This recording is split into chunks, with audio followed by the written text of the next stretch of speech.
lovely people, and welcome back to Yoga with Kate. I hope you're all fit and well. Namaste to you all. Welcome to day 22 of Yoganuary. I hope you're enjoying it so far. If you've missed any of the previous classes, I'll drop a link over here so you can catch up on those. So for day 22, we're going to be doing a headstand tutorial. So Sirsasana, fantastic posture for being elevated. I'll give you, if you're a newbie, a beginner to yoga, don't panic. Be doing it against a wall and showing you how, as always, to get into it safely. Right, without further ado, let's get started.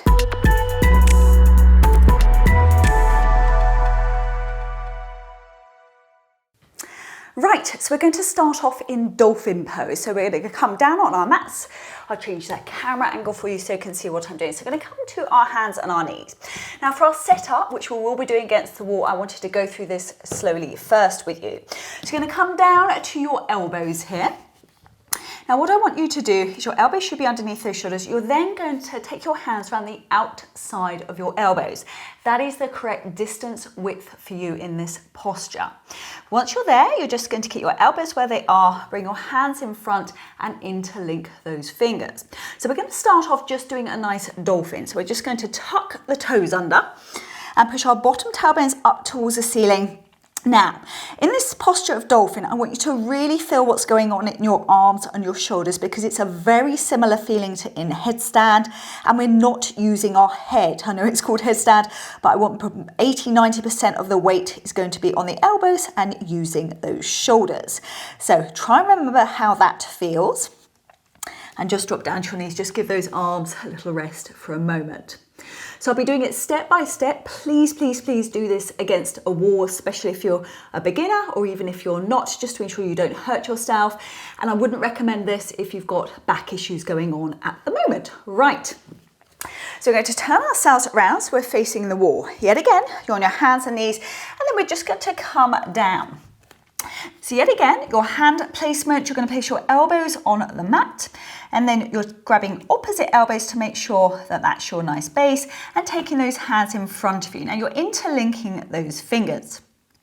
Now from here, you're going to put the crown of your head on your mat, and then you're interlinking those hands around your head. Okay, now push on those elbows here, see how it feels, make sure that you're nice and comfortable. Now, from here, all we're going to do is walk those feet in as close as we can till we feel like we're going to do a roly-poly over the top. Now, if that's enough for you, you can simply stay there. If you wish to go further, you're going to take one leg off the mat, and then if you wish, you're going to push up the other leg and take those legs up the wall. So we're in full headstand now. It doesn't matter if you're leaning your legs against the wall. You can always try, once you're there, get comfortable and take those legs back a little bit. And you should feel your core working here as well. So you can stay here as long as it's comfortable for you. As I said, it's only probably about 10% of the weight on the top of your head. You're just staying there for 10, 9, 8, 7, 6, 5, 4, 3, 2, 1. Now pull your tummy in, nice and controlled. We're coming back down. So thank you very much for joining me for day 22 for headstand of Yoganuary. I hope you enjoyed that. Please practice that at your leisure. Being upside down is not normal for us, so it takes a little bit of while to get used to that posture. If you enjoyed this video, please give it a thumbs up. Please drop me a comment down below and let me know how you got on with your headstand. And as always, if you haven't subscribed to my channel yet, I greatly appreciate it if you did. I look forward to seeing you all soon. Take care of yourselves. Om Shanti, which is peace.